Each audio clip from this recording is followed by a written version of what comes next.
हाँ ठीक है। अभी आज का सत्र जो है उसमें हमें क्या नहीं करना है, क्योंकि कर्म जो है वो हमें बद्ध करता है। और कौन सा कर्म? नित्य कर्म नहीं। नित्य कर्म की चिंता मत करिए। आपको जो कर्म बद्ध करते हैं और जो कर्म मुक्त करते हैं उसकी चर्चा हो रही है।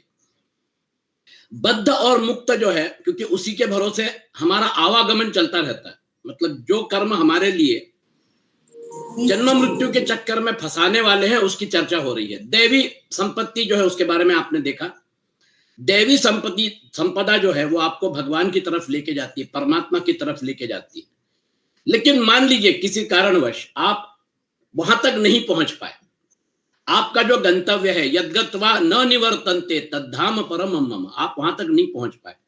लेकिन भुव स्वाहा महा जनाह तपह सत्यम, ब्रह्मलोक तक भी अगर आप चले गए तो भी आपका अचीवमेंट जो है वो इतना खराब नहीं है। मैं जबलपुर से बंबई के लिए निकला, किसी कारणवश मैं बंबई नहीं पहुंच पाया, मैं नासिक तक गया हूं। नासिक से बंबई जो है वो मुश्किल से 4 घंटे का रन है। कम से कम नासिक तक तो पहुंच गया, वहां से फिर मैं आगे कैसे भी जाऊंगा। तो हमारी कर्मगति जो है जिससे डिसाइड होती है, उन कर्मों की चर्चा की जा रही है। हमें यही ख्याल रखना है हमारे जीवन में। ये भगवत गीता का प्रैक्टिकल एस्पेक्ट है जिसको आज हम कवर कर रहे हैं, कि आपको यह ख्याल रखना है कि हमें क्या करना है और क्या नहीं करना है। अब तक एक परमात्मा का उद्देश्य रखने वालों को दैवी संपत्ति बताई, परंतु सांसारिक भोग भोगना और संग्रह करना ही जिनका उद्देश्य है, ऐसे प्राण पोषण परायण लोगों की कौन सी संपत्ति होती है, इसे अब आगे के श्लोक में बताते हैं।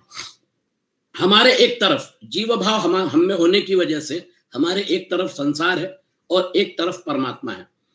परमात्मा जो है वो हमारे से भले ही नित्य संलग्न हो, भले ही हमसे अभिन्न हो, लेकिन हम उसके बारे में अवेयर नहीं रहते हैं।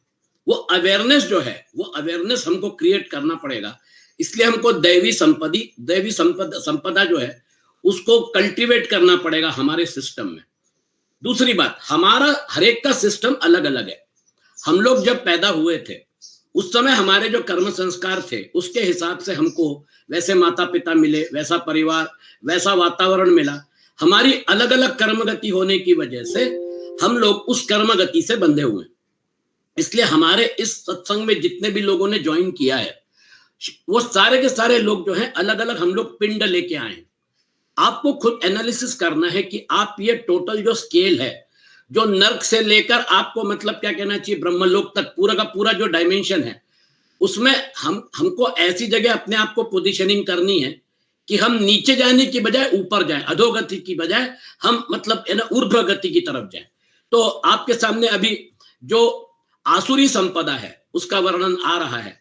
दंभो दर्पोभिमानश्च क्रोध पारुष्यमेव च अज्ञानं चाभिजातस्य पार्थ संपदमासुरीम। पार्थ, दंभः दर्पः च अभिमानः, हे प्रथानंदन, दंभ करना, घमंड करना और अभिमान करना, क्रोधः च पारुष्यम च अज्ञानम, क्रोध करना तथा कठोरता रखना और अविवेक का होना, एव आसुरीम संपदाम अभिजातस्य, मतलब अविवेक होना भी आसुरीम संपदाम अभिजातस्य, आसुरी संपदा को प्राप्त हुए मनुष्यों के लक्षण है। तो आपका लगभग 14 घंटे का जो रूटीन रहता है, हमारा सोना, खाना, पीना, उठना, बैठना, जो हमारे नित्य कर्म में आता है वो आपको बद्ध नहीं करते हैं। हमको बद्ध करते हैं हमारा जो बाहर का जो व्यवहार है, जिसको उन्होंने उदाहरण दिया हुआ है, दंभ, मान बढ़ाई, पूजा, ख्याति आदि प्राप्त करने के लिए अपनी वैसी स्थिति न होने पर भी वैसी स्थिति दिखाने का नाम दंभ है। यह दंभ मतलब दिखावापन जो होता है, यह दंभ 2 प्रकार से होता है। सद्गुण सदाचारों को लेकर अपने को धर्मात्मा, साधक, विद्वान, गुणवान आदि प्रकट करना, अर्थात अपने में वैसा आचरण न होने पर भी अपने में श्रेष्ठ गुणों को लेकर वैसा आचरण दिखाना, दिखावापन जो है, थोड़ा होने पर भी ज्यादा दिखाना, भोगी होने पर भी अपने को योगी दिखाना आदि दिखावटी भावों और क्रियाओं का होना, यह सद्गुण सदाचारों को लेकर दंभ है। दुर्गुण दुराचारों को लेकर दंभ होता है, ये शायद आप मतलब क्या कहना चाहिए उसको आपको अटपटा लगे। लेकिन कई बार क्या होता है, आदमी को किसी चीज की लत नहीं लगती, वो जो लत है वो उसकी कभी ना कभी कोई ना कोई उसका मित्र होता है या कोई उसका हितशत्रु होता है जो उसको लत लगा देता है।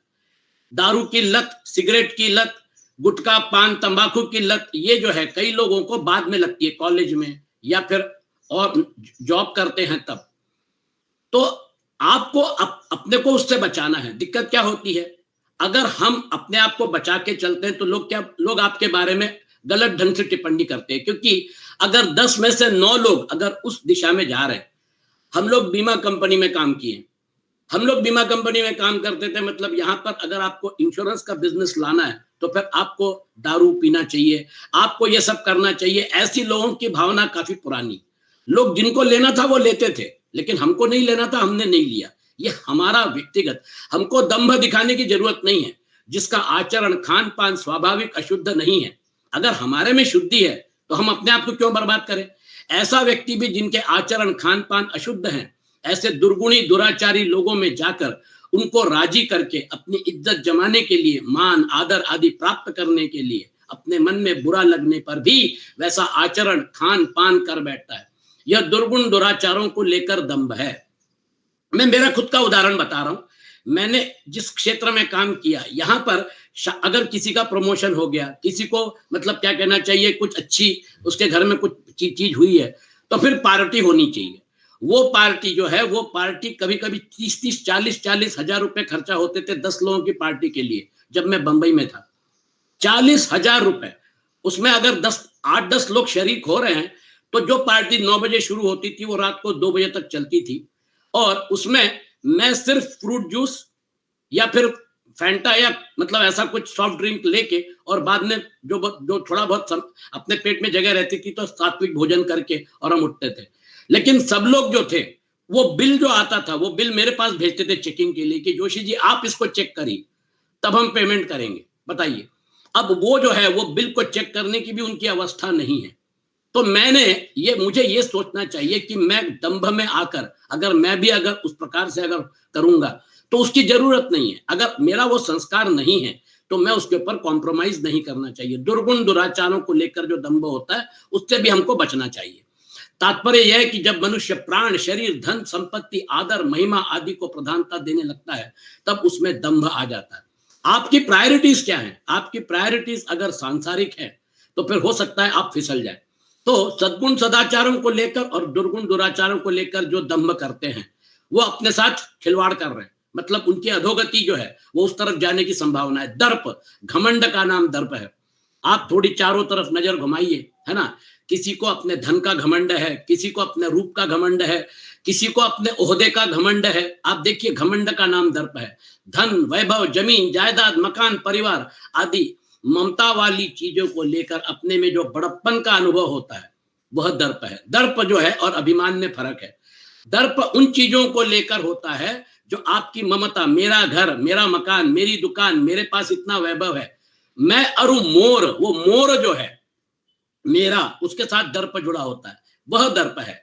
जैसे मेरे पास इतना धन है, मेरा इतना बड़ा परिवार है, मेरा इतना राज्य है, मेरे पास इतनी जमीन जायदाद है, मेरे पीछे इतने आदमी हैं, मेरी आवाज के पीछे इतने आदमी बोलते हैं, मेरे पक्ष में बहुत आदमी है। आप इसको तो मतलब यानी इसको और समझाने की जरूरत नहीं। दर्प जो है वो मैं और मोर, वो मोर जो है मेरा, उसके साथ जुड़ा हुआ जो अहंकार रहता है, घमंड रहता है, उसको दर्प बोलते हैं। अभिमान, मैं और मोर, तुलसीदास जी ने बोला ना, तो मैं जो है उसको लेकर, अहंता वाली चीजों को लेकर, अर्थात स्थूल सूक्ष्म और कारण शरीर को लेकर अपने में जो बड़प्पन का अनुभव होता है उसका नाम अभिमान है। जैसे मैं जाति पाति में कुलीन हूं, मैं वर्ण आश्रम में ऊंचा हूं, हमारी जाति में हमारी प्रधानता है, गांव भर में हमारी बात चलती है, अर्थात हम जो कहेंगे उसी को सभी लोग मानेंगे। आप देखते हैं ये जो है सोशल क्राइटेरिया जो है, वो सोशल क्राइटेरिया आपके अभिमान के पोषक है। फोर्ब्स लिस्ट जो बनती है उसमें जो व्यक्ति नंबर 1 पे है, जो व्यक्ति नंबर 2 पे है, लोग बड़ी वाहवाही करते हैं कि देखिए वो सबसे बड़ा व्यवसायी है, सबसे ज्यादा पैसे वाला है। फिर उसके बाद प्रतिष्ठा मान सम्मान, ये जो है आप देखिए जिस प्रकार से मतलब पश्चिम की विचारधारा, यूरोप हो गया यूएस हो गया, वो विचारधारा जो है वो अभिमान और दर्प को बढ़ाने वाली, और वो आप देख रहे हैं कि वो समाज जो है वो किस तरफ जा रहा है। वो जब तक उनको ये समझ में नहीं आएगी कि उनकी गलती कहां हो रही है, वो उनकी दुर्गति खुद अपने हाथ से कर रहे हैं। दर्प और अभिमान, वो जो सरलता चाहिए, वो जो आर्जव चाहिए दैवी संपत्ति का, वो उनमें नहीं है। क्रोध, दूसरों का अनिष्ट करने के लिए अंतःकरण में जो जलनात्मक वृत्ति पैदा होती, उसका नाम क्रोध है। मनुष्य के स्वभाव के विपरीत कोई काम करता है तो उसका अनिष्ट करने के लिए अंतःकरण में उत्तेजना होकर जो जलनात्मक वृत्ति पैदा होती है, वह क्रोध है। क्रोध और क्षोभ में अंतर है। बच्चा उद्दंडता करता है, कहना नहीं मानता, तो माता पिता उत्तेजना में आकर उसको ताड़ना करते हैं। यह उनका क्षोभ है, हृदय की हलचल है, क्रोध नहीं है। कारण कि उनमें बच्चे का अनिष्ट करने की भावना नहीं होती। हम बच्चों को ताड़न करते हैं ताकि वो सुधरें, उनकी जीवन में कुछ अच्छी चीजें वो करें। गलतियां सभी से होती है, हमको भी माँ बाप डांटते थे, लेकिन हमको माँ बाप डांटने के बाद हम उसके ऊपर विचार करते थे कि हमारी गलती कहाँ हुई और हम उसको सुधारते थे। तो बच्चों को डांटना, उनकी उद्दंडता जो है उसको कंट्रोल करना, अगर नहीं किया, उस उम्र में नहीं किया, तो आगे जाकर वो उद्दंडता जो है वो आगे जाकर और बड़ा स्वरूप, भयावह स्वरूप ले लेगी। मैं बता रहा हूं आपको, हमारे यहाँ पर इतनी बढ़िया बढ़िया यूनिवर्सिटीज हैं उत्तर उत्तर भारत में, लेकिन सभी यूनिवर्सिटीज का जो कैंपस है वो विशिएट हो गया। हर चीज पे मतलब क्या कहना चाहिए, कॉपी करना, ये करना, वो करना, फिर उसके बाद छोटी छोटी चीजों पे लड़ाई झगड़ा करना। मतलब campus was had become a political hotbed. वहां पे सब राजनीतिक दल जो है वो अपना मतलब क्या कहना चाहिए, अपने लिए जो आगे वाली जो पीढ़ी के नेता हैं वो तैयार करने के लिए घुस जाते हैं। तो कैंपस होता किस लिए? पढ़ाई करने के लिए। बड़ी बड़ी यूनिवर्सिटीज जो है, बड़े बड़े कॉलेजेस जो हैं, उनकी हालत आपने खराब कर दी और वहां पर डिग्री के लिए 8-8 साल लगने लग गए। बच्चों को पलायन करना पड़ा जॉब के लिए। तो ये जो अवस्था है, उद्दंडता जो है, वो उद्दंडता को कंट्रोल करना ये बहुत जरूरी है। समाज में अगर उद्दंडता बढ़ गई, जो आज आप देख रहे हैं अपनी आंखों से, उद्दंडता का प्रचार, उद्दंडता बड़े प्रचुर मात्रा में बढ़ गई है। उसकी वजह से क्या हो गया, अगली जो जनरेशन है, वो अगली जनरेशन जो हमारे संस्कार है उनसे दूर होती जा रही है। जो उनके मन में आता है वो अपने हिसाब से चलते रहते हैं, अपने हिसाब से करते रहते हैं। तो उद्दंडता जो है, क्रोध जो है और क्षोभ, इसमें फर्क है। उद्दंडता को अगर आपको कंट्रोल करना है तो वो कोई गलत बात नहीं है, क्योंकि उद्दंडता समाज के लिए घातक है। आगे बढ़ते हैं। पारुष्यम, कठोरता का नाम पारुष्य है। यह कई प्रकार का होता है, जैसे शरीर से अकड़ कर चलना, टेढ़े चलना, यह शारीरिक पारुष्य है। नेत्रों से टेढ़ा टेढ़ा देखना, यह नेत्रों का पारुष्य है। वाणी से कठोर बोलना जिससे दूसरे भयभीत हो जाए, यह वाणी का पारुष्य है। दूसरों पर आफत, संकट, दुख आने पर भी उनकी सहायता न करके राजी होना आदि जो कठोर भाव होते हैं, वह हृदय का पारुष्य है। पारुष्यम, तो ये जो पारुष्य है ये भी अपने में आपके लिए संकट मतलब आगे पैदा कर सकता है। अभिमान और दर्प, जैसा मैंने आपको बोला, मैं और मोर उसके साथ जुड़े रहते हैं। अभिमान, वहां अभिमान के अंतर्गत अंतर्गत दर्प और दर्प के अंतर्गत अभिमान आ जाता है। परंतु जहां ये दोनों एक साथ स्वतंत्र रूप से आते हैं, वहां दोनों में थोड़ा अंतर हो जाता है। ममता की चीजों को लेकर दर्प और अहंता की चीजों को लेकर अभिमान कहा जाता है। अर्थात बाहरी चीजों को लेकर अपने में जो बड़प्पन दिखता है वह दर्प है, और विद्या, बुद्धि आदि भीतरी चीजों को लेकर अपने में जो बड़प्पन दिखता है वह अभिमान है। तो फिर उसके बाद आपका अगला जो है अज्ञानम। ये कौन सा अज्ञान है? यहां अज्ञान नाम अविवेक का है। विवेक और वैराग्य, ये हमारे दो मतलब संतरी जो है, ये हमेशा जागरूक रहना चाहिए। विवेक जो है वो हमको असत्य से सत्य की ओर लेके जाता है। वो आपको बताता है कि सच क्या है, जो आपको मतलब शाश्वत है उसको पकड़ना है। विवेक जो है जिसका जागरूक रहेगा वो अशाश्वत से शाश्वत की तरफ जा सकता है। और वैराग्य जो है वो अशाश्वत से आपको शाश्वत की तरफ मोड़ता है। मतलब सांसारिक उपभोग, सांसारिक भोग, संसार के पीछे जो भागता है आदमी, और पैसा कमा लूं, 10 करोड़ है अभी 1,000 करोड़ कर लूं, 1,000 करोड़ अभी 10,000 करोड़ कर लूं, रुकता ही नहीं है। प्रतिष्ठा, एमएलए है, बाद में फिर एमपी बनूंगा, एमपी बनने के बाद फिर मंत्रिमंडल में जाऊंगा, मंत्रिमंडल के बाद फिर प्रधानमंत्री बनूंगा। देखिए वो जो लोकेशणा, वित्तेषणा, कामेषणा, ईषणाओं के पीछे जो आदमी भागता है। तो कहने का तात्पर्य, अविवेकी पुरुषों को सत असत, सार असार, कर्तव्य अकर्तव्य आदि का बोध नहीं होता। कारण कि उनकी दृष्टि नाशवान पदार्थों के भोग और संग्रह पर लगी रहती है। इसलिए परिणाम पर दृष्टि न रहने से वे यह सोच ही नहीं सकते कि ये नाशवान पदार्थ कब तक हमारे साथ रहेंगे और हम कब तक इनके साथ रहेंगे। पशुओं की तरह केवल प्राण पोषण में ही लगे रहने के कारण वे क्या कर्तव्य और क्या अकर्तव्य इन बातों को नहीं जान सकते और न जानना ही चाहते हैं। भाई आप अपनी आंख खुली रखिए ना। आज अगर आपको दिख रहा है कि जन्म जीवन मृत्यु ये सबके सबके साथ जुड़े हुए हैं और जीवन का प्रवास जो आप देख रहे हो, जैसे जैसे उम्र ढलती जाती है वैसे वैसे शरीर रोगी हो जाता है, शरीर जर्जर हो जाता है। जरा मरण मोक्षाय, वो जो इच्छा है कि मुझे ये जरा मरण से छुटकारा मिलना चाहिए, ये क्यों नहीं होता लोगों में? उनका विवेक जागृत न होने की वजह से। अगर वो विवेक जागृत है तो फिर जिन चीजों को लेकर उसने पूरा जीवन जिया, उन्हीं चीजों को वो हाथ में रख के और अपने सीने से लगाकर आगे की जिंदगी जीना चाहता है और फिर सब कुछ यहीं छोड़ के चला जाता है। तो अज्ञान जो है, अविवेक जो है, वो अज्ञान है और उसकी वजह से लोग जो है वो लोग उन्हीं चीजों को लेकर अंगम गलितम पलितम मुंडम दशन विहीनम जातम तुंडम वृद्धो याति गृहीत्वा दंडम तदपि न मुंचति आशा पिंडम। आदि शंकराचार्य बोल रहे अंगम गलितम, शरीर में कुछ त्राण ही नहीं रह गया, पलितम मुंडम, सर के बाल झड़ गए हैं, दशन विहीनम, दांत जो है वो गिर गए हैं, दशन विहीनम जातम तुंडम। जब वो बात करता है तो वो आपको बड़ा अजीब लगता है, क्योंकि वो क्या बोलता है थोड़ा आपको थोड़ा और अच्छी से सुनना पड़ता है, क्योंकि उसकी आवाज जो है वो आवाज ठीक से नहीं निकलती। दांत जो है वो गिरने के बाद कुछ लोग जो है वो डेंचर नहीं लगाते हैं, वो वैसे ही रहते हैं। तो जब बूढ़े लोगों से जब बात करते हैं तो हमको जरा थोड़ा और अपने आप को फोकस करना पड़ता है कि वो क्या बोल रहे हैं। दशन विहीनम जातम तुंडम वृद्धो याति गृहीत्वा दंडम, वो जो है देखिए अभी आपको हाथ में दंड आ गया, तदपि न मुंचति आशा पिंडम, फिर भी आशा जो है वो खत्म नहीं हो रही है। 80 साल की उम्र हो गई, 85 साल की उम्र हो गई, 90 साल की उम्र हो गई, अब जो है शरीर साथ नहीं दे रहा है, लेकिन फिर भी आशा जो है वो नहीं छूट रही है। अविवेक या अज्ञान, तो ये जो है ये भी हमारे लिए, हमको इससे बचना है। फिर उसके बाद अभिजातस्य पार्थ संपदम आसुरीम, हे पार्थ ये सब आसुरी संपत्ति को प्राप्त हुए मनुष्यों के लक्षण है। मरण धर्मा, शरीर के साथ एकता मानकर मैं कभी मरूं नहीं, सदा जीता रहूं और सुख भोगता रहूं, ऐसी इच्छा वाले मनुष्य के अंतःकरण में ये लक्षण होते रहते हैं। ये व्यक्ति ये स्वीकार नहीं करता कि एक दिन मुझे भी जाना पड़ेगा, एक दिन यही सब छोड़कर मुझे जाना पड़ेगा।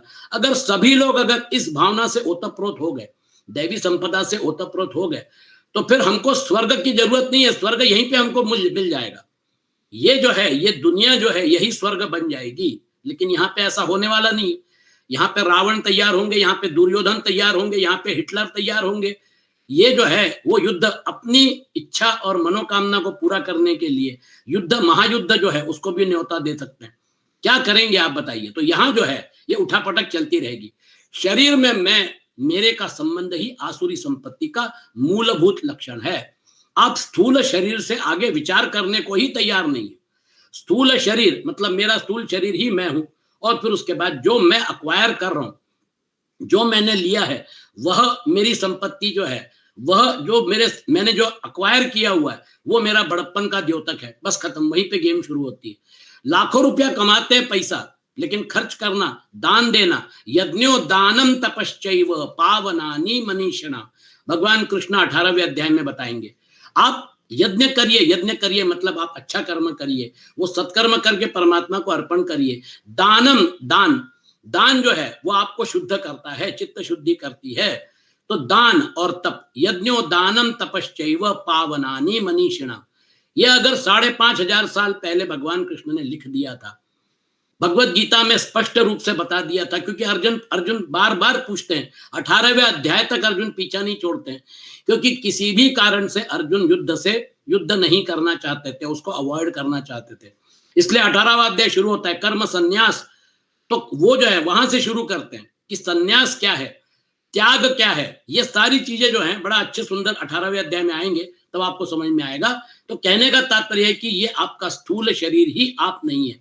रहा सवाल सूक्ष्म और कारण शरीर, कारण शरीर सूक्ष्म शरीर को घुमा रहा है। सूक्ष्म शरीर अपने हिसाब से, कर्म गति के हिसाब से शरीर ग्रहण करता है और शरीर छोड़ता है। तो कारण शरीर भी प्रॉब्लम है, सूक्ष्म शरीर भी प्रॉब्लम है, वो पूरा का पूरा जो प्रकृति का संच जो है, जो हमने हमारे पिंड के रूप में लिया हुआ है, वो सारा का सारा जो है वो हमारे लिए प्रॉब्लम है, क्योंकि ये सारी सृष्टि गुणमय है, ये सारी सृष्टि में कर्म है। सूर्य जो है वो कर्म कर रहा है, पृथ्वी कर्म कर रही है, ग्रह नक्षत्र तारे जो है वो कर्म कर रहे हैं। आप नजर घुमा के देखिए, हम सब कर्म से बद्ध हैं। तो कारण शरीर जो है वो उस कर्म में जो डायमेंशन है उसके साथ जुड़ा हुआ है। यहां गुणों के इसमें रजोगुण, तमोगुण और सत्वगुण, इनका जो हमेशा जो हलचल चलती रहती है, इसमें जो गति है, इसमें जो डायनामिज्म है, उसकी वजह से नहीं कश्चित क्षणमपि जातु तिष्ठति अकर्मकृत, एक क्षण भी ऐसा नहीं जाएगा कि हम कर्म नहीं करेंगे।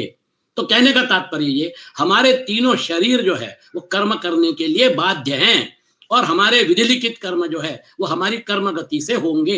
ये अगर फैक्ट है तो फिर हमको क्लीनिंग प्रोसेस जो है, हम जिस पिंड को लेके आए हैं उसको हम कल्टीवेट कर सकते हैं कि भैया ठीक है, हमारा पिंड पिछले अनेक जन्मों में हमने जो कर्म किए थे उसके हिसाब से हमको ये मनुष्य का जन्म मिला।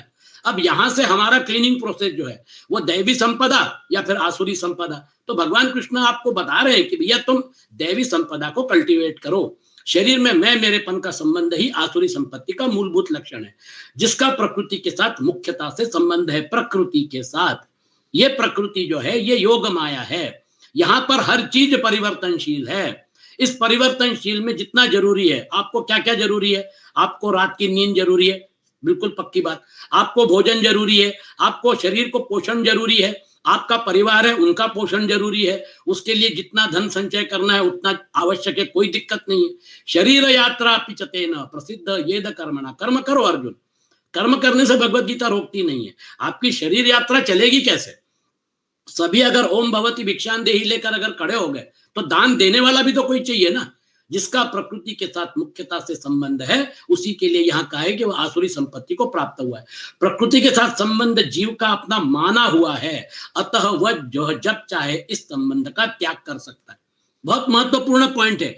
ये संबंध जो है ये फेविकोल का जोड़ नहीं है, ये जो संबंध है ये संबंध ऐसा है कि आपने मान के रखा है, ये आपने अपने पैर में बेड़ियां डाल दी हैं। क्योंकि जब बुद्धि और वो जीव भाव जो है ना, वो जीव भाव का स्रोत जो है वो आपका विज्ञानमय कोश है। विज्ञानमय कोश में बुद्धि जो है वहां पर बुद्धि का अस्तित्व है, और बुद्धि और अहंकार जो है वो आपके जीव भाव को प्रेरित करते हैं। मतलब अहंकार क्या करता है, सब कुछ वो करता है लेकिन आपके ऊपर उसका आरोप करता है ना। दो लोग जा रहे हैं, वो जो है उसमें से एक आदमी जो है वो मर्डर करता है, वो मर्डर करने वाला जो है उसके बगल में उसके साथ जो जा रहा था वो क्या बोलता है, मर्डर मैंने नहीं किया इसने किया। आप उसके साथ जा रहे थे, वो जो असंग था, आपने उसके साथ संग नहीं करना चाहिए था लेकिन आपने किया, और पता चला कि पुलिस आपको भी उठा के ले गई। अब आपको सिद्ध करना है कि आपने मर्डर नहीं किया है। विटनेस जो है वो कोई भी नहीं है, कौन सच बोल रहा है कौन झूठ बोल रहा है, इसलिए दोनों जेल में बंद है। अहंकार सब कुछ कर रहा है और आपके ऊपर आरोपित कर रहा है, और आप ये मान के चल रहे हैं कि मैं कर रहा हूं। जब आपको ये पता चल गया कि एक ही अद्वैत तत्व जो है आत्म तत्व वो अनचेंजिंग है, नित्य सर्वगत स्थाणु अचलोयम सनातन, वो आत्म तत्व परिवर्तनशील नहीं है, वो अविनाशी है, तो फिर द्वैत से अद्वैत में छलांग लगाना है। जब आप अद्वैत में छलांग लगा देते हैं तो फिर आत्म तत्व वैसे भी कभी कुछ करता नहीं था, लेकिन हाँ ये सारा का सारा जो चल रहा है संसार का चक्र, ये संसार के चक्र को जो ऊर्जा, नित्य ऊर्जा, आपका जो सूर्य अभी जो आपको दिख रहा है, ये सूर्य जो है ये हमेशा ऊर्जा देता रहता है। हमारे लिए दिन रात है, सूर्य के लिए दिन रात नहीं है। सापेक्षता वहां पे आती है, हम सब सापेक्षता से जुड़े हुए हैं। सापेक्षता में द्वैत है, सापेक्षता में इन शरीरों से व्यवहार करना है, लेकिन सापेक्षता से जब हम ऊपर उठ जाते हैं तो वहां पर अद्वैत के अलावा कुछ नहीं है। आत्म तत्व अगर अद्वैत है, जो सूर्य है वो हमेशा नित्य निरंतर ऊर्जा प्रदान करता है और उसकी ऊर्जा में यह सब काम हो रहा है, तो सूर्य को क्या फर्क पड़ता है प्रधानमंत्री मोदी जी हैं या फिर मनमोहन सिंह है, वो ऊर्जा प्रदान कर रहा है, इसलिए दिन रात होती है। हम लोग भी शेड्यूल करके रखते हैं, इतवार को सुबह 9 से 10 हमारा सत्संग होगा गीता गुरुकुल का। ये जो सत्संग है ये सत्संग इसलिए हो रहा है क्योंकि फैक्टर्स क्या है, हम ये प्रिज्यूम करते हैं कि अगले इतवार को फिर सूर्योदय होगा। हम ये मान के चलते हैं कि हमारी पृथ्वी और सूर्य का ये जो संबंध है ये नित्य बना रहेगा, उसके हिसाब से ट्रेनों का शेड्यूल, हवाई जहाजों का शेड्यूल, पूरा का पूरा हमारा वर्क शेड्यूल तैयार होता है। मान लीजिए सूर्य जो है वो नहीं, सूर्योदय नहीं हुआ तो, पृथ्वी ने सूर्य के आजू बाजू घूमना बंद कर दिया तो एक बात याद रखिए, हमारा जो व्यवहार है वो इतने सुपरफिशियल लेवल पे चल रहा है कि ये व्यवहार उस बड़े कॉन्टेक्स्ट में ये व्यवहार कहीं नहीं दिखता है। लोग आते हैं, लोग जाते हैं, व्यवहार करते हैं, अपनी कर्मगति के हिसाब से जो उनको करना है वो रोल अदा करते हैं और चले जाते हैं। गति आगे बढ़ जाती है। आज जो आपको लोग दिख रहे हैं 940-50 करोड़ लोग जो आपको दिख रहे हैं, एक 50-60 साल के बाद उसमें से बहुत सारे लोग चले जाएंगे और नए लोग आएंगे। ये परिवर्तनशील है। जो परिवर्तनशील है उससे हटना, यही हमको करना है। प्रकृति के साथ संबंध जीव का माना हुआ है, ये माना हुआ संबंध हमको तोड़ना पड़ेगा। इस संबंध को छोड़ते ही आसुरी संपत्ति सर्वदा मिट जाती है। इस प्रकार मनुष्य में आसुरी संपत्ति को मिटाने की पूरी योग्यता है। तात्पर्य है कि आसुरी संपत्ति को प्राप्त होते हुए भी वह प्रकृति से अपना सर्वथा संबंध विच्छेद करके आसुरी संपत्ति को मिटा सकता है। कहने का तात्पर्य है कि आप चाहो तो मेन स्विच ऑफ कर दीजिए, फिर आपके पास सारे के सारे पंखा चल रहा है, फ्रिज चल रहा है, टीवी चल रहा है, सब बंद हो जाएंगे। ये मेन स्विच आपके हाथ में है। आपने अहंकार के साथ अगर जुड़ गए, एकदेशीय अगर हो गए, तो फिर मेन स्विच जो है आपके हाथ में था, लेकिन आपने उसको दबाया नहीं। थोड़ा और एक जन्म ले लूं, और थोड़े 4 जन्म रुक के इस कर्म का फल ले लूं, फिर वो मोहमाया में आप चलते रहते हो। लोग जो हैं वो मरने को तैयार है, फिर से जन्म लेने को तैयार है, लेकिन जन्म मृत्यु के चक्कर से छूटने के लिए तैयार नहीं है। जहां पर आपको भगवान कृष्ण लेके जा रहे हैं वहां पर जन्म मृत्यु ही नहीं है, वहां पर जन्म हो ही नहीं सकता। अजो नित्य शाश्वतोयम पुराणो न हन्यते हन्यमाने शरीरे। दूसरे अध्याय में भगवान बोल रहे, न जायते म्रियते वा कदाचिन नायम भूत्वा भविता वा न भूयः अजो नित्य शाश्वतोयम पुराणो न हन्यते हन्यमाने शरीरे। ये आत्म तत्व है। वासांसि जीर्णानि यथा विहाय नवानि गृह्णाति नरोपराणि तथा शरीराणि विहाय जीर्णान् अन्यानि संयाति नवानि देहि। आपने वहां पर उसको आईसीयू में रखा है, आपने उसको वेंटिलेटर पे रखा है, आपने सारा का सारा इंतजाम करके रखा है, लेकिन डॉक्टर बोलते हैं हम कुछ नहीं कर सकते, मल्टीपल ऑर्गन फेलियर हो गया है, कभी भी वेंटिलेटर निकालना पड़ सकता है, ही मे नॉट सर्वाइव। अब आप क्या करोगे? आप उसको खींच तान के जोड़ तोड़ करके और आपने वेंटिलेटर का बिल ही 5 लाख रुपए कर दिया, फिर भी आप उसको बचा नहीं सके। ये अगर वास्तविकता है हमारे साथ, हम लोग आते आते देखते रहते हैं, तो कहीं ना कहीं तो विवेक होना चाहिए। बस यही आपको भगवान कृष्ण बताने की कोशिश कर रहे हैं। अब भगवान दैवी और आसुरी दोनों प्रकार की संपत्तियों का फल बताते हैं, ये हमारे लिए महत्वपूर्ण है। दैवी संपद विमोक्षाय निबंधायासुरी मता मा शुचः संपदम दैवीम अभिजातोसि पांडव। दैवी संपत्ति विमोक्षाय, देखिए दैवी संपत्ति मुक्ति के लिए है, और आसुरी निबंधाय मता, आसुरी संपत्ति बंधन के लिए मानी गई है।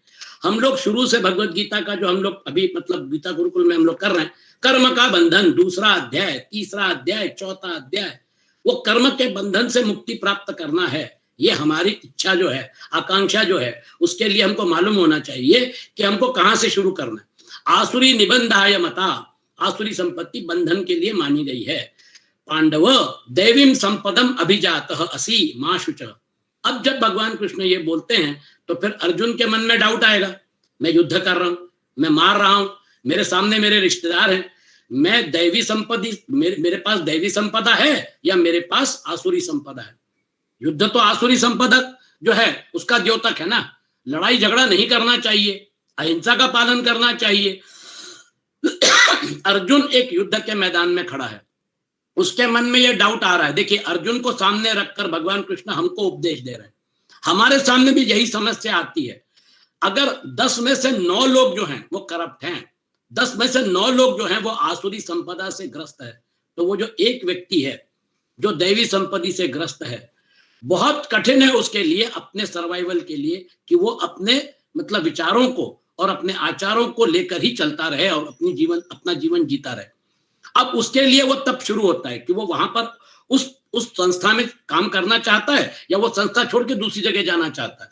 देखिए, ये जो है ये अपना अपना व्यक्तिगत चॉइस है। अब अर्जुन के लिए वो मन में उसके विचार आ गया, भगवान कृष्ण समझ गए, अर्जुन को रीएश्योर कर रहे हैं भगवान, दैवीम संपदम अभिजातः, दैवी संपत्ति को प्राप्त हुए हो अर्जुन, मां शुचः, तो हे पांडव तुम दैवी संपत्ति को प्राप्त हुए हो, मां शुचः, शोक चिंता मत करो, तुमको अगर युद्ध करना है तो युद्ध करो, वो तुम्हारा कर्तव्य कर्म है। इसका मत दैवी संपदा वाले लोग युद्ध नहीं करते हैं ऐसा थोड़ी है। दैवी संपदा वाले लोग भी धर्म संस्थापनार्थाय संभवामि युगे युगे, अगर भगवान ने अगर अवतार लिया है तो भगवान के साथ जो लोग हैं वो बराबर दैवी संपदा वाले, क्योंकि भगवान की तरफ आपको दैवी संपदा लेके जाती है। तो अर्जुन का सबसे बड़ा मतलब क्या कहना चाहिए ये था, भगवान कृष्ण ने क्या बोले थे, मैं अकेला एक तरफ, लेकिन मैं शस्त्र नहीं उठाऊंगा, और मेरी पूरी यदु सेना जो है वो एक तरफ, आप डिसाइड कर लीजिए। दुर्योधन बोला मुझे सेना दे दीजिए, अर्जुन बोला कि मुझे आप चाहिए, आप शस्त्र मत उठाइए कोई दिक्कत नहीं, लेकिन मुझे आप चाहिए। और अर्जुन भगवान कृष्ण को लेके गया और उनको पार्थसारथी बनाया। पार्थसारथी जो है अर्जुन का रथ उन्होंने चलाया, लेकिन अर्जुन के जीवन को भी तो दिशा दी, he was the mentor, he was the guide. इसलिए अर्जुन जब शरण हो गए तो फिर पूरी भगवत गीता जो है उसको समझाना शुरू कर दिया, दैवीम संपदिम अभिजातः सी मां शुचः, रिएश्योर कर रहे हैं अर्जुन को, मेरे को भगवान की तरफ ही चलना है। यह भाव साधक में जितना स्पष्ट रूप से आ जाता है उतना ही वह भगवान के सम्मुख हो जाता है। भगवान के सम्मुख होने से उसमें संसार से विमुखता आ जाती है। देखिए, विवेकानंद जी ने बहुत बड़ा स्टेटमेंट किया था, वो बोले जो आदमी मॉरल है, जो आदमी नीतिमत्ता रखता है, वह परमात्मा के सबसे करीब है। देखिए, आजकल मॉरल वैल्यूज के ऊपर जो कॉम्प्रोमाइज किया जा रहा है, नीतिमत्ता के ऊपर जो कॉम्प्रोमाइज किया जाता है, ये जो है विवेकानंद जी कितना स्पष्ट है। गांधी जी बोले थे जो आदमी सत्य बोलता है वो भगवान के करीब है। देखिए, इन छोटे छोटी चीजों को, मूल्य को एक व्यक्ति पकड़ के अपना जीवन जी सकता है। तो यह भाव साधक में जितना, अभी उनका सगुण साकार रूप तो हमारे सामने नहीं है, लेकिन हमारे अंदर जो परमात्मा तत्व बैठा है सगुण निराकार के रूप में, उसके साथ अगर जुड़ना है तो फिर हमको ये दैवी संपदा को कल्टीवेट करना है, क्योंकि हमारा टारगेट क्या है, यह भाव, मुझे भगवान की तरफ ही चलना है। यह भाव साधक में जितना स्पष्ट रूप से आ जाता है उतना ही वह भगवान के सम्मुख हो जाता है। भगवान के सम्मुख होने से उसमें संसार से विमुक्ता आ जाती है। संसार से विमुक्ता आ जाने से आसुरी संपत्ति के जितने भी दुर्गुण दुराचार है वे कम होने लगते हैं, और दैवी संपत्ति के जितने सद्गुण सदाचार हैं वे प्रकट होने लगते हैं। बस और कुछ नहीं। आप जाइए तो भगवान की तरफ, आपका क्लीनिंग प्रोसेस जो है वो भगवान शुरू करेंगे। अगर आप सही ढंग से, अगर डेडिकेटेड रूप से अगर आप भगवान की तरफ जा रहे हैं तो फिर परमात्मा जो है वो उनकी जिम्मेदारी है कि आपके चित्त को शुद्ध करना, और आपका चित्त अपने आप शुद्ध हो जाएगा। सिर्फ इस चीज को अगर आपने पकड़ लिया तो कई बार कठिन परीक्षा में से गुजरना पड़ता है, क्योंकि आप जिन लोगों के साथ संघर्ष कर रहे हैं वो लोग इन चीजों को नहीं समझते हैं। अगर दुर्योधन समझ जाता, कर्ण समझ जाता, दुशासन समझ जाता, यहाँ तक कि भीष्म और द्रोण भी समझ जाते, उनको किसने बोला था कि युद्ध करो? वो बोल सकते थे कि ये अधर्म जो है उसकी तरफ से मैं युद्ध नहीं करूंगा। कौन सी कर्मगति से बंधे हुए थे द्रोण और भीष्म, कर्ण? सारे के सारे अपनी अपनी कर्मगति से बंधे होने की वजह से उनका नाश हो गया। उन्होंने अपना मतलब विनाश पसंद किया, लेकिन उन्होंने उस युद्ध से परावृत्त नहीं हुए। एक ही आदमी था विदुर, जो कुरुकुल में पैदा हुआ था, और जब मतलब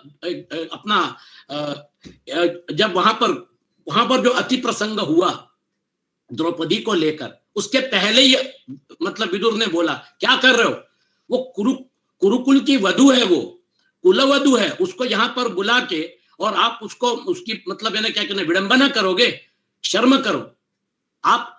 उसने बोला मैं यहाँ पर बैठ के देख नहीं सकता ये जो आप अघोर काम कर रहे हो। विदुर चले गए, बाकी लोग क्यों बैठे थे वहां पर? और उनको जब द्रौपदी हाथ जोड़ के पूछ रही थी कि आप बताइए, जो आदमी दास बन गया वो मुझे पूछे बगैर मुझे कैसे दासी बना सकता है? उसके लिए किसी ने कोई जवाब नहीं दिया।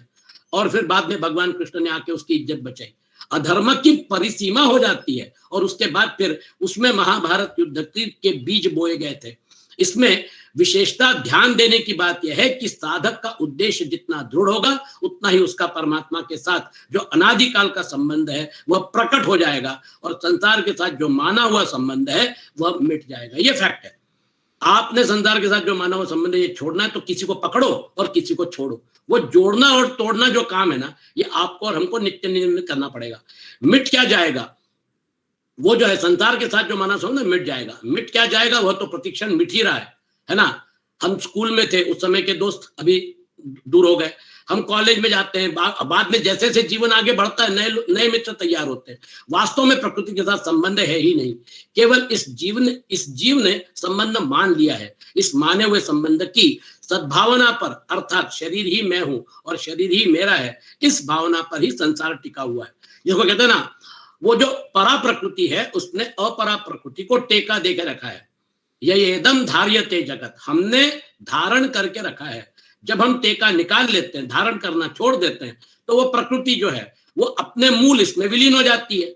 जैसा मैंने आपको बताया, आपने चुल्लू में पानी लिया, आपने संकल्प बोला और वही पानी नदी में छोड़ दिया, फिर वो पानी जो है आपने नदी में छोड़ दिया, उसको आप जब वापस पानी हाथ में उठाएंगे तो वो पानी नहीं है, दूसरा पानी।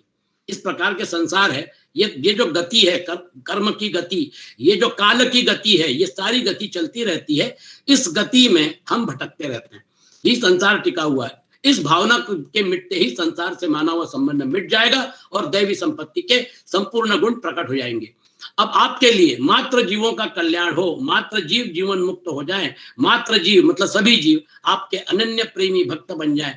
पर हे नाथ, यह होगा केवल आपकी कृपा से ही। मैं तो केवल प्रार्थना कर सकता हूं और वह भी आपको दी हुई सद्बुद्धि के द्वारा। सब कुछ परमात्मा का है। श्रद्धा के साथ नमन करते हुए हमको उनके पास पहुंचने के लिए भक्ति और प्रेम जरूरी है। ऐसा भाव रखते हुए अपनी कहलाने वाली शरीर, इंद्रियां, मन, बुद्धि, धन संपत्ति आदि सभी चीजों को मात्र दुनिया के कल्याण के लिए भगवान के अर्पण कर दें। समस्या क्या है? आज अगर किसी के पास 1 लाख करोड़ जायदाद है, 5 लाख करोड़ जायदाद है, अगर वो मालिक है उसकी मर्जी है कितना देना चाहे। अगर 35 करोड़ लोग जो है वो गरीबी रेखा के नीचे हैं और किसी के पास पैसा है, उसको बुद्धि क्यों नहीं होती है कि मैं मात्र उनको मदद करूं, सबको मदद करूं और सबको मतलब क्या कहना चाहिए, उनका उस गरीबी रेखा से उनको बाहर निकालूं। जिसने कमाए हैं उसमें से देने की जो इच्छा है, कॉर्पोरेट सोशल रिस्पॉन्सिबिलिटी CSR जो है, उसमें भी बड़ी मुश्किल से, यानी मैं खुद कॉर्पोरेट्स में काम किया हूं, CSR फंड जो है वो CSR फंड कहाँ लगाना है और कैसे करना है, उसके लिए राजनीतिक दबाव आता है, उसके लिए पॉलिटिकल प्रेशर है, यहाँ पे लगा दो, वहां पे लगा दो, ये लगा दो, वो लगा दो। भाई हमको तय करने दो ना CSR फंड्स का कहाँ यूज करना है। दिक्कत वो है कि वो जो फंड्स हैं वो पॉलिटिकल मतलब यानी कारणों की वजह से वो ऐसी जगह चले जाते हैं कि जिनके पास ऑलरेडी संपदा है उनके पास ही पहुंच जाते हैं। ऐसा नहीं होना चाहिए। ऐसा करने से अपनी कहलाने वाली चीजों की तो संसार के साथ और अपनी भगवान के साथ स्वतः सिद्ध एकता प्रकट हो जाएगी। तो आपको भगवान के शरण जाना है, फिर आपको दैवी संपद विमोक्षाय, फिर आपको भगवान जो है वो आपको उसमें से मुक्त करेंगे। निबंधाय आसुरी मता, यह आसुरी संपत्ति आपको बद्ध करती है। जो जन्म मरण को देने वाली है वह सब आसुरी संपत्ति है। और उसका मेन सोर्स क्या है? जब तक मनुष्य की अहंता का परिवर्तन नहीं होता तब तक अच्छे अच्छे गुण धारण करने पर भी वे निरर्थक नहीं, वो जो है वे निरर्थक तो नहीं हो जाते, पर उनसे उनकी मुक्ति हो जाएगी, ऐसी बात नहीं है। आपके पास गुण है, कर्ण के पास गुण थे, भीष्म के पास गुण थे, आचार्य द्रोण के पास गुण थे, लेकिन जिस साइड से वो लड़े वो गुण जो है वो सारे गुण धरे रह गए और अधर्म की बाजू से लड़ने की वजह से उनको भी अपना मतलब यानी उनकी भी मृत्यु हो गई। तात्पर्य यह है कि जब तक मेरा शरीर बना रहे, मुझे सुख आराम मिलता रहे, इस प्रकार के विचार अहंता में बैठे रहेंगे, तब तक ऊपर से भरे हुए दैवी संपत्ति के गुण भी मुक्तिदायक नहीं होंगे। प्रॉब्लम अहंकार है। इसलिए हमको कहां पे मतलब अटैक करना है? अहंता मैंपन में संसार के संस्कार रूपी बीज रखते हुए जिस शुभ कर्म को करेंगे वह शुभ कर्म उन बीजों को ही पुष्ट करेगा और उन बीजों के अनुसार ही फल मिलेगा। देखिए, अहंकार का सोर्स जो है वो आपका कारण शरीर है। आपका कारण शरीर जो है वहां से क्लीनिंग प्रोसेस करनी पड़ेगी। कर्माशय जो है वहां पर शुद्धि करनी पड़ेगी। ज्ञान की अग्नि से दग्ध कर दीजिए, या फिर भक्ति के मतलब डिटर्जेंट से उसको साफ कर दीजिए, चॉइस आपका है। या फिर आप कर्म को अकर्म में कन्वर्ट करके मतलब कर्मयोग से उसको क्लीन कर दीजिए। आप जैसा चाहे वैसा। भगवत गीता पहले अध्याय से लेकर आखिर तक अभी यही आपको बता रही है। आप ध्यान योग से करिए, आपके पास सब पूरा चॉइस है, आप कैसे भी करिए, लेकिन कर्माशय को सब साफ किए बगैर आपकी कर्मगति रुकने वाली नहीं है, और वहां पर आपके अहंकार का बीज है। तात्पर्य है कि सकाम मनुष्य की अहंता के भीतर संसार के जो संस्कार पड़े हैं, उन संस्कारों के अनुसार उसकी सकाम साधनों में अणिमा गरिमा आदि सिद्धियां आएंगी, उसमें और कुछ विशेषता भी आएगी, तो वह ब्रह्मलोक आदि लोकों में जाकर वहां के ऊंचे ऊंचे भोग प्राप्त कर फिर वापस लौट के आएगा। आ ब्रह्म भुवनालोका पुनरावर्तिनोर्जुन। तो भगवान के लिए मतलब वो जो प्राप्ति है कि हमको वहीं पे जाना है, हमको परमात्मा ही को ही प्राप्त करना है, वो आप में आपके मन में बिल्कुल मतलब जो कहते हैं ना कि आपने निश्चय कर लिया, उस प्रकार का होना चाहिए। तो फिर उसके बाद आपका काम बन गया। मां शुच संपदम देवीम अभिजातोसी पांडव। भगवान उस अर्जुन को रिएश्योर कर रहे हैं कि तुम चिंता मत करो, तुम भले युद्ध कर रहे हो लेकिन तुम धर्म युद्ध कर रहे हो। भैया अर्जुन, तुम दैवी संपत्ति को प्राप्त हुए हो, अतः शोक संदेह मत करो। युद्ध के लिए युद्धाय कृत निश्चय, युद्ध करो। दूसरे श्लोक में भगवान बोलते हैं दैवी संपत्ति को प्राप्त हो जाने पर साधक के द्वारा कर्म योग, ज्ञान योग या भक्ति योग का साधन स्वाभाविक हो जाता है। कर्तव्य पालन से कर्मयोगी के और ज्ञानाग्नि से ज्ञान योगी के सभी पाप नष्ट हो जाते हैं। और भक्ति योग में क्या होता है, परंतु भक्ति योग के सभी पाप भगवान नष्ट कर देते हैं, देखिए, और संसार से उसका उद्धार करते हैं। तो हमारे पास मतलब एक बार दैवी संपत्ति आ जाने के बाद फिर आपका काम बन गया। अब आपका आगे का जो मतलब यानी प्रवास है, देखिए इसमें उन्होंने अलग अलग ढंग से उसको समझाया है, लेकिन हमारे सामने अभी क्योंकि ये जो है आसुरी संपदा जो है, ये आसुरी संपदा, एक बात स्पष्ट हो गई कि आसुरी संपदा हमको कर्म के बंधन में डाल देती है और हमको मोक्ष से रोक देती है। तो हमको आसुरी संपदा जो है उससे बाहर निकलना है। जीव के एक तरफ भगवान है और एक तरफ संसार है। जब वह भगवान की ओर चलता है तब उसमें दैवी संपत्ति आती है, और जब वह संसार की ओर चलता है तब उसमें आसुरी संपत्ति आती है। कहने का तात्पर्य आसुरी संपत्ति मतलब संसार की तरफ चलता है, मतलब अपने तीन शरीर को लेकर उसमें अहंकार, ममता मतलब मैं और मोर रख के वो व्यवहार शुरू करता है, और फिर संसार के इसमें भटकता रहता है। दैवी संपत्ति में आस्तिक भाव रहता है और आसुरी संपत्ति में नास्तिक भाव रहता है। कहने का तात्पर्य परमात्मा जो है वो नियंता है, ईश्वर सर्वभूतानां हृदयेषु तिष्ठति, ये भाव नहीं रहता मैं कर रहा हूं और इसका फल मुझे मिलना चाहिए। यद्यपि मुक्ति के सभी साधन कर्मयोग, ज्ञान योग, ध्यान योग आदि दैवी संपत्ति के अंतर्गत आ जाते हैं, तथापि दैवी संपत्ति में मुख्यता भक्ति की ही है। इसीलिए भगवान ने भक्ति के प्रकरण में कहा है, फिर भक्ति और फिर उसके बाद मूल दोष एक ही है, इसको आप गांठ बांध के सुन लीजिए। वो जो है जिससे संपूर्ण आसुरी संपत्ति पैदा होती है, और मूल गुण एक ही है जिससे संपूर्ण दैवी संपत्ति प्रकट होती है। मूल दोष क्या है? मूल दोष है शरीर तथा संसार की सत्ता और महत्ता स्वीकार करके उससे संबंध जोड़ना, उसको धारण करके रखा हुआ है। मूल गुण क्या है? भगवान की सत्ता और महत्ता स्वीकार करके उनसे संबंध जोड़ना, यह मूल दोष और मूल गुण ही स्थान भेद से अनेक रूपों में दिखता है। तो जब आपने संसार को जो आपने मतलब धारण करके रखा है, अपरा प्रकृति को परा प्रकृति ने धारण करके रखा है, आप में जो परा प्रकृति का एलिमेंट है, आप जैसे ही वो धारण छोड़ देते हैं एक देशीयत्व समाप्त हो जाता है। एक देशीयत्व समाप्त होने के बाद आप सर्वदेशीय हो जाते हो। सर्वदेशीय होने के बाद नानात्व जो है, अलग अलग अस्तित्व जो है, वो अलग अलग अस्तित्व जो है आपके लिए समाप्त हो जाता है, और फिर आपको सर्वम खल्विदम ब्रह्म, ये जो है भीतर भी वो बाहर भी वो, और आपका अलग अस्तित्व समाप्त हो गया। वो जो अद्वैत का जो अनुभव है, वो अनुभव आपका जन्म सिद्ध अधिकार है और वही मोक्ष है। तो मूल दोष और मूल जो आपका मतलब यानी जो जिसको आपको अवॉइड करना है, और मूल गुण, तो दोष, मूल दोष को वहां पर मेन स्विच ऑफ कर दीजिए, आपका काम बन जाएगा, मूल दोष ही निकल जाएगा। अब आपके सामने द्वौ भूत सर्गौ लोकेस्मिन् दैव आसुर एव च दैवो विस्तरश प्रोक्त आसुरम पार्थ में शृणु। अस्मिन् लोके द्वौ एव भूत सर्गौ, इस लोक में दो तरह के ही प्राणियों की सृष्टि है, दैवः च आसुरः, दैवी और आसुरी। दैवः विस्तरशः प्रोक्तः पार्थ में आसुरम शृणु। मैंने भगवान कृष्ण बोलते हैं दैवी संपत्ति को तो मैंने विस्तार से कह दिया, अब हे पार्थ में आसुरम शुणु, हे पार्थ तुम मुझसे आसुरी विस्तार से सुनो। इसके पहले वाले श्लोक में भी उन्होंने इनिशिएट कर दिया था आसुरी संपत्ति के बारे में, और वो जो है वो अभी आगे और उसका वर्णन करेंगे। तो दो भूत सर्गों में भूत शब्द से मनुष्य, देवता, असुर, राक्षस, भूत, प्रेत, पिशाच, पशु, पक्षी, कीट, पतंग, वृक्ष, लता, ये संपूर्ण स्थावर जंगम प्राणी लिए जा सकते हैं, परंतु आसुर स्वभाव का त्याग करने की विवेक शक्ति मुख्य रूप से मनुष्य शरीर में ही है। इसलिए मनुष्य को आसुर स्वभाव का सर्वथा त्याग करना चाहिए। उसका त्याग होते ही दैवी संपत्ति स्वतः प्रकट हो जाएगी। तो आपके हाथ में है कि आपको किस तरफ जाना है, और फिर उस हिसाब से आप अपने आप को कल्टीवेट कर सकते हैं। मनुष्य में दैवी और आसुरी दोनों संपत्तियां रहती है। तुलसीदास जी ने बहुत सुंदर कहा है, सुमति कुमति सब के उर रही, नाथ पुराण निगम अस कहीं।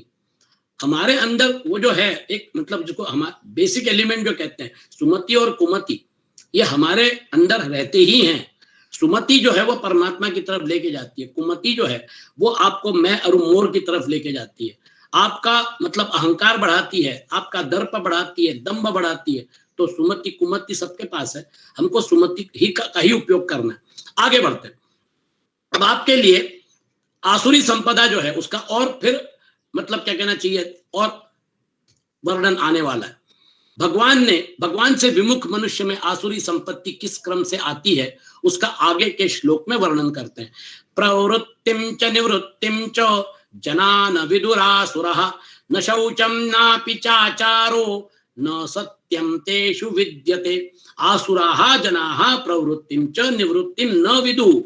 आसुरी प्रकृति वाले मनुष्य किसमें प्रवृत्त होना चाहिए और किससे निवृत्त होना चाहिए इसको नहीं जानते।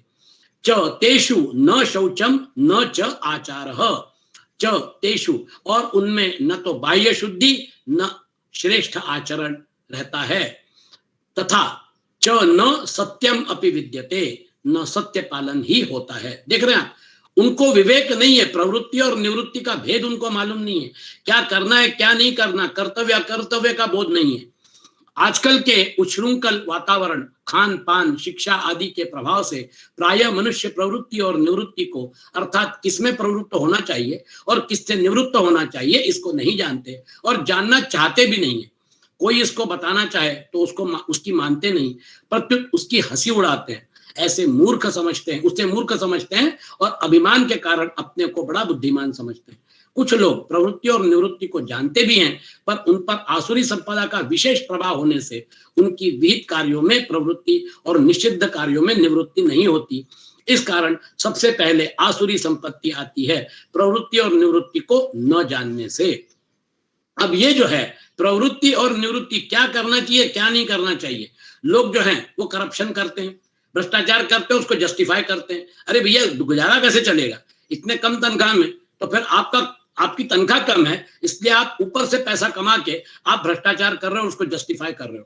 कलयुग है, कलयुग में देखिए क्या है ना, आपके मूल्य जो हैं वो सारे लोगों के मूल्य, लोगों का चिंतन बदल गया है, और वो जो है भगवान कृष्ण आपके सामने स्पष्ट रूप से बता रहे हैं। अब ये जो उद्बोधन था गीता का, ये तो द्वापर युग में था, भगवान कृष्ण का अवतार खत्म होने के बाद फिर कलयुग शुरू हुआ, लेकिन उस समय भी ये जो देखिए जो बताया गया था वो कितना प्रासंगिक है। आज के काल में कलयुग जब बढ़ा हुआ है उसमें तो वो और भी प्रासंगिक हो जाता है। न शौचम नापि चाचारो न सत्यम तेषु विद्यते। प्रवृत्ति और निवृत्ति को न जानने से उन आसुर स्वभाव वालों में शुद्धि अशुद्धि का ख्याल नहीं रहता, उनको सांसारिक बर्ताव का, व्यवहार का भी ख्याल नहीं होता, अर्थात माता पिता आदि बड़े बूढ़ों के साथ, अन्य मनुष्यों के साथ कैसा बर्ताव करना चाहिए और कैसा नहीं करना चाहिए इस बात को वे जानते ही नहीं। उनमें सत्य नहीं होता, अर्थात वे असत्य बोलते हैं और आचरण भी असत्य ही करते हैं। इन सब का तात्पर्य यह है कि वे पुरुष असुर हैं, मतलब आसुरी संपदा से ग्रस्त हैं। खाना पीना, आराम से रहना तथा मैं जीता रहूं, संसार का सुख भोगता रहूं और संग्रह करता रहूं आदि उद्देश्य होने से उनकी शौचाचार और सदाचार की तरफ दृष्टि नहीं होती। जो जो आसुरी संपत्ति आती है त्यों तो विवेक लुप्त होता जाता है। भोगों के परायण होने से आसुर मनुष्य क्या करना चाहिए और क्या नहीं करना चाहिए इसको नहीं जान सकते। उनकी निष्ठा तो लौकिक भी नहीं, अलौकिक तो दूर ही रही, उनकी लौकिक निष्ठा भी नहीं। क्योंकि लौकिक निष्ठा जो है वो हमारे व्यवहार से जुड़ी हुई है। वहां पे आपका सही व्यवहार जो है वो होना चाहिए, उसके लिए आपको दैवी संपत्ति आपके पास होना चाहिए। उनकी निष्ठा नरकों में ले जाने वाली होती है। आसुर मनुष्य पिंड प्राण पोषण परायण होता है। अपने पिंड मतलब अपना शरीर, तो स्थूल शरीर, सूक्ष्म शरीर, कारण शरीर। लोग घंटों तक टीवी पे मतलब वो जो सीरियल रहते हैं उसको देखते रहते हैं। वो जो सीरियल है वो ऐसे सीरियल बनाए जाते हैं, उसमें मसाला डाला जाता है ताकि आपको एंटरटेनमेंट मिले, मनोरंजन। तो मनोरंजन, अब यानी क्या कहना चाहिए, लोगों का कहना है कि भाई अभी बुढ़ापा है, अभी और क्या करेंगे, मनोरंजन करेंगे। तो फिर घंटों तक टीवी के सामने बैठ के सीरियल देखते हैं। उस सीरियल से आपका क्या संबंध है? कोई नहीं। आप ना वहां डायरेक्टर है ना प्रोड्यूसर है, ना आपने एक पैसा लगाया है। आपके मनोरंजन के लिए आपने टीवी ऑन किया, और वो जो टीवी ऑन करके आपने जिंदगी के 8-8 घंटे जो है वो आपने टीवी के सामने बैठ के मनोरंजन कर लिया। यही मनोरंजन जो है इसको थोड़ा और मैग्नीफाई कर लीजिए। प्रकृति जो है वो आपका मनोरंजन कर रही है, उसका आपके साथ कोई संबंध नहीं है। ये आपका जन्म जीवन मृत्यु जो है इससे आपका कोई संबंध नहीं है। आत्म तत्व जो है वो कभी मरता नहीं है, आत्म तत्व कभी पैदा नहीं होता है। ये अगर वास्तविकता है तो ये मनोरंजन जो है, ये मनोरंजन कब तक करना है? प्रकृति के साथ रहकर। ये फैक्ट है। तो आपका वो जो दिशा है वो दिशा फिर तय होती है कि नहीं, मेरे पास जो समय है उसका मैं सदुपयोग करूंगा, मैं सत्संग करूंगा, मैं परमात्मा की तरफ जाने के मेरे रास्ते जो हैं वो रास्ते और बढ़ाऊंगा। रिटायरमेंट के बाद क्या करना है ये तो हर एक का व्यक्तिगत चॉइस है। वो व्यक्तिगत चॉइस जो है उसको अलग अलग लोग अलग अलग ढंग से व्यक्त करने की कोशिश करते हैं। तो आसुरी संपत्ति जो है वो आपको परमात्मा से दूर लेके जाती है। इनको नहीं जान सकता, उनकी निष्ठा तो लौकिक क्या, अलौकिक तो दूर रही, लौकिक भी नहीं होती है। और आसुर मनुष्य पिंड प्राण पोषण परायण रहता है, इसलिए वे केवल अपना सुख आराम, अपना स्वार्थ देखते हैं। जिससे अपने को सुख मिलता दिखे उसी में उनकी प्रवृत्ति होती है, और जिससे दुख मिलता दिखे, स्वार्थ सिद्ध होता ना दिखे, उससे उनकी निवृत्ति होती है। देखिए टोटल डायमेंशन उनका वही है। जहां सत्कर्मों में प्रवृत्ति नहीं होती वहां सद्भावों का भी निरादर होता है, अर्थात सद्भाव दबते चले जाते हैं। अब इसको बताते हैं। असत्यम प्रतिष्ठम ते जगदाहुरनीश्वरम अपरस्पर संभूतम किमन्यत काम है तुकम।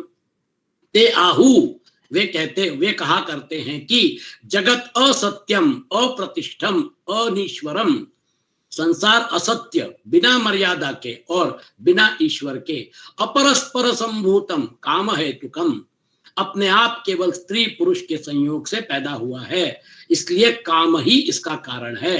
अपरस्पर संभूतम काम हेतुकम, अन्यत किम, इसके सिवा और क्या है। देखिए पूरा का पूरा उन्होंने समराइज कर दिया कि ये जो है इसमें ईश्वर की जरूरत नहीं है, वो जो है वो तो वैसे ही होने वाला है, आप इसमें ईश्वर को लाने की क्या जरूरत है। देखिए शुरू कहां से करते हैं, असत्यम अप्रतिष्ठम। जितने भी यज्ञ दान तप ध्यान स्वाध्याय तीर्थ व्रत आदि शुभ कर्म किए जाते हैं उनको वे सत्य नहीं मानते, उनको तो वे एक बहकावा मानते हैं।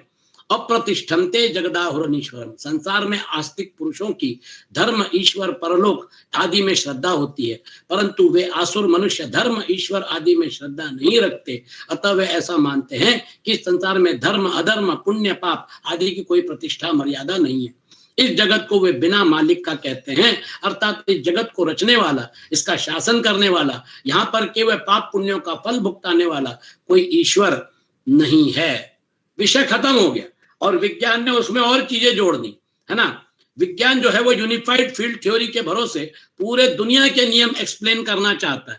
लेकिन विज्ञान को अगर आप पूछेंगे कि भैया वो जो शरीर जो मृत हो गया है, वो शरीर में ब्रेन है, उसमें लीवर है, उसमें किडनी है, वो शरीर जो है उसमें सब कुछ होने के बाद वही सारे अवयव जो उसके मृत्यु के पहले विद्यमान थे, सांस चल रही थी, अब क्या हो गया। विज्ञान बोलेगा वो ब्रेन डेड हो गया, हम बोलेंगे भैया उसमें फिर उसको ब्रेन को रिवाइव करो ना, उसको ब्रेन डेड से वापस आप लेके आओ। विज्ञान बोलेगा ये हमारा काम नहीं है, डेथ सर्टिफिकेट लिख दिया, अभी आपको बोलेंगे भैया आप भी फुर्सत हो जाओ, हमको भी फुर्सत कर दो, खत्म। आपके सामने वो जो प्रश्न है, philosophy begins with death. Indian philosophy, भारतीय दर्शन जो है वो मृत्यु से शुरू होता है। वो जो मृत्यु का चिंतन है, वो जो क्वेश्चन मार्क है, मृत्यु जो है वो मेरा अंत है क्या, मृत्यु के बाद मेरा आगे प्रवास चलता रहता है क्या, वहां से शुरू होता है। इसलिए भगवान कृष्ण दूसरे अध्याय में बोलते हैं, ना सतो विद्यते भावो ना भावो विद्यते सतः उभयोरपि दृष्टोंत त्वनयो तत्वदर्शी। भी वो तत्वदर्शी है जो असत और सत को जानता है। असत की सत्ता ही नहीं है और सत का जो है वो अस्तित्व हमेशा रहता है। असत की सत्ता नहीं है और सत का अस्तित्व हमेशा रहता है। तो फिर असत को छोड़ो और फिर सत को पकड़ो, सीधी सीधी बात। अविनाशी तु तद्विद्धि येन सर्वम इदम ततम विनाशम अव्ययस्यास्य न कश्चित कर्तुम अर्हति। अविनाशी कौन है? अविनाशी तु तद्विद्धि येन सर्वम इदम ततम, जिसने इस पूरे जगत को व्याप्त करके वो अवस्थित है। मतलब इसी से जगत की उत्पत्ति हुई है, इसी में जगत अवस्थित है और इसी में जगत का लय होगा। अविनाशी तु तद्विद्धि येन सर्वम इदम ततम, वो जो सबस्ट्रेटम है, वो जो अधिष्ठान है, वो जो अधियज्ञ है, वो जो सनातन अव्यक्त है, भगवत गीता में इन शब्दों का उपयोग हुआ है, उसको कोई डिस्ट्रॉय नहीं कर सकता। वो जो है, वो परम सत्ता जो है, वो परम सत्ता ही आपका अल्टीमेट एम होना चाहिए, वो आपका गंतव्य होना चाहिए।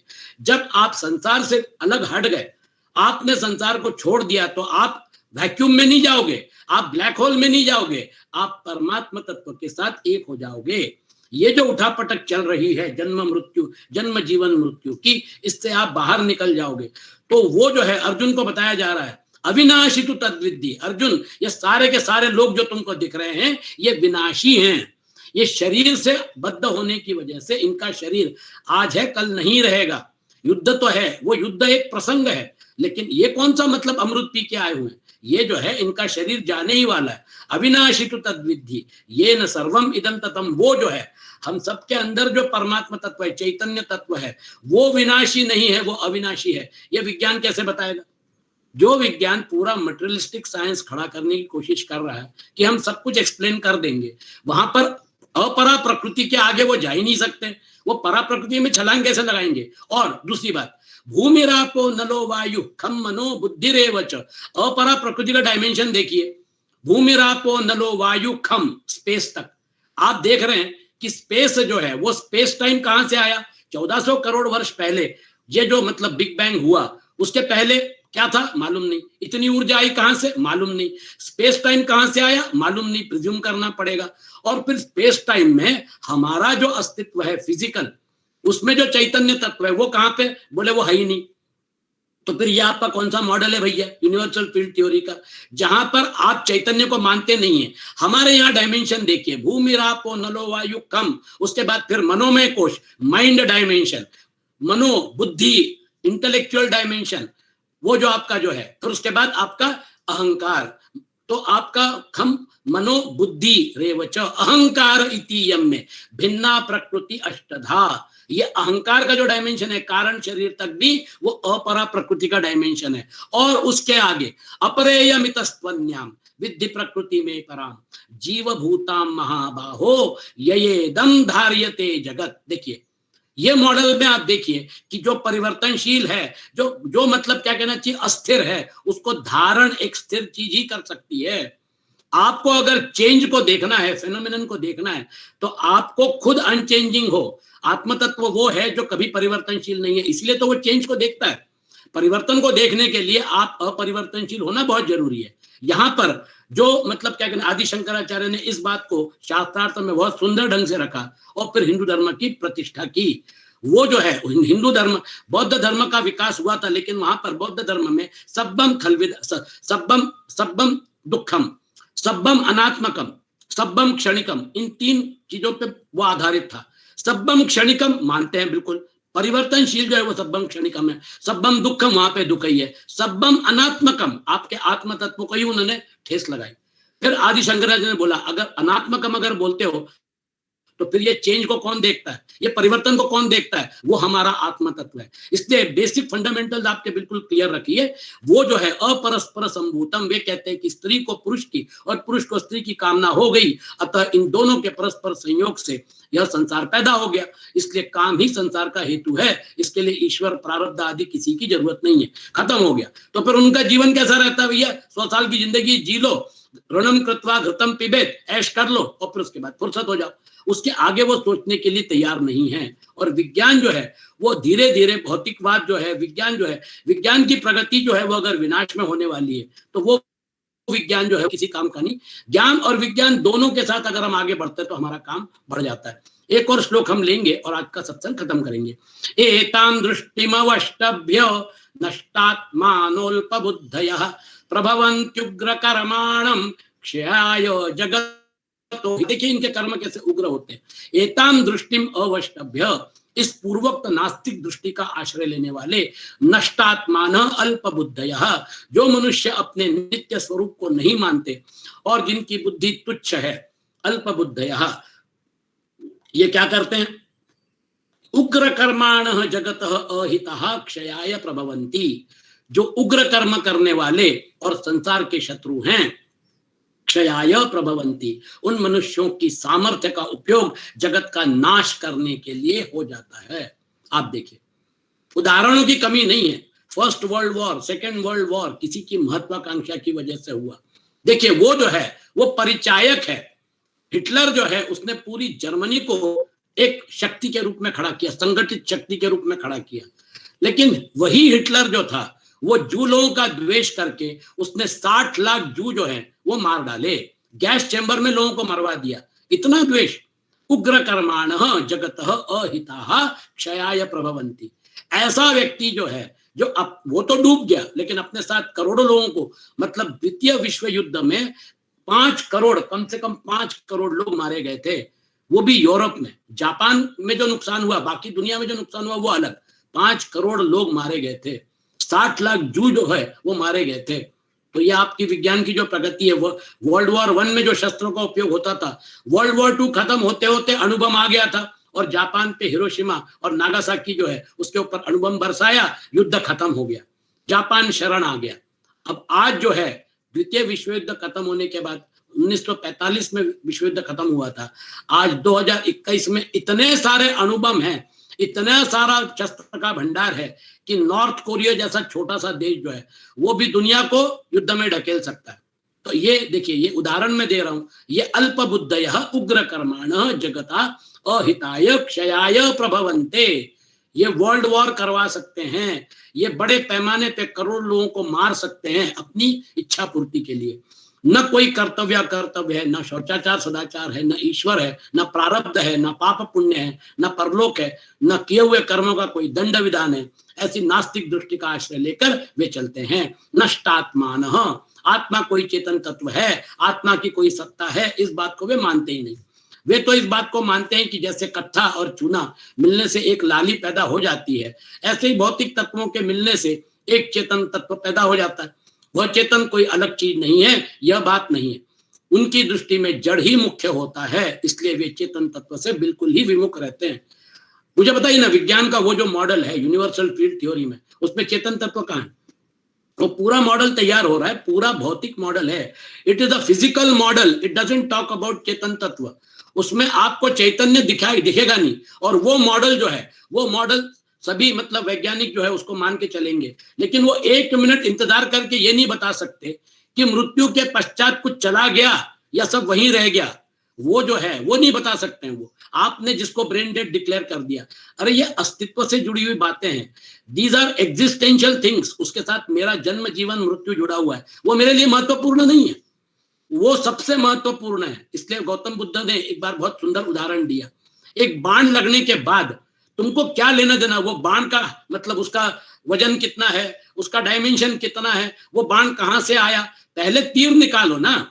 वो तीर जो है, वो जो उसमें विष बुझेला तीर है, वो जो आपके शरीर को घात कर सकता है, तो पहला काम यह है कि वो जो तीर है उसको हमको निकालना है। हमारा जैसे हमारा जन्म हो गया, हमारा जन्म मृत्यु का चक्र जो है, हमारे सामने दूसरा टारगेट जो है वो मृत्यु है। उसके पहले हमको जीवन मुक्त होना है। उसके लिए हमको क्या करना है ये हमारे सामने स्पष्ट है। तो आपके लिए वो, आप उस चीज को पकड़ के रखिए जिस चीज के लिए आपको अपना मतलब क्या कहना चाहिए, अपनी जिंदगी को सुधारना है। भगवत गीता जो, उसमें ज्ञान भी और विज्ञान भी है। जहां तक आज का विज्ञान पहुंचा उसके आगे भगवत गीता आपको लेके जाती है। आप करंट विज्ञान को लेके अगर बात करेंगे कि भैया मैं उसके आगे नहीं जाना चाहता हूं, तो फिर आपकी मर्जी है। लेकिन एक बात याद रखिए, विज्ञान अपने लिमिटेशंस को नम्रता से स्वीकार करेगा, तब विज्ञान आगे बढ़ेगा। विज्ञान ज्ञान में छलांग, आप मनोमय कोश को कैसे एक्सप्लेन कर सकते हैं, आप विज्ञानमय कोश को कैसे एक्सप्लेन कर सकते हैं? वहां पे आपका एक भी इंस्ट्रूमेंट काम नहीं कर सकता। गुरुत्वाकर्षण जो है, ग्रेविटेशन को समझाने के लिए लेगो एक्सपेरिमेंट किया गया, उसके करोड़ों रुपए खर्चा हो गए। आपको जो छोटे पार्टिकल्स है, वो छोटे पार्टिकल को जानने के लिए आपको पार्टिकल एक्सेलरेटर लगते हैं। वो पार्टिकल एक्सेलरेटर जो है, वो करोड़ों करोड़ों रुपए खर्चा करके वो पार्टिकल को एक्सेलरेट करके फिर हम बताते हैं कि ये पायॉन्स हैं, ये ग्लूऑन्स हैं। आपका वो उस लेवल पे देखिए, वो जो सूक्ष्म लेवल है, वो जो माइक्रो लेवल है और मैक्रो लेवल है, वहां पे आपका इंस्ट्रूमेंटेशन फेल हो जाएगा। जो जो मतलब क्या कहना चाहिए, गैलेक्सीज आज मतलब यानी 10 लाख प्रकाश वर्ष दूर है, उसको समझने के लिए आज की परिस्थिति हमको 10 लाख वर्ष इंतजार करना पड़ेगा, क्योंकि प्रकाश की जो गति है 3 लाख किलोमीटर पर second, that is the limiting speed in the universe. तो प्रकाश जब वहां से निकलेगा और फिर हमारे पास आएगा, तब हम बता सकते हैं कि वो क्या परिस्थिति है। ये लिमिटेशन विज्ञान के हैं। आपका बृहद के लेवल पर और सूक्ष्म के लेवल पर विज्ञान के जो सिस्टम्स हैं वो फेल हो जाते हैं। वहां पर अनसर्टेनिटी आती है, अनिश्चितता आती है। कहने का तात्पर्य यह है कि हमको विज्ञान के आगे भी देखना पड़ेगा।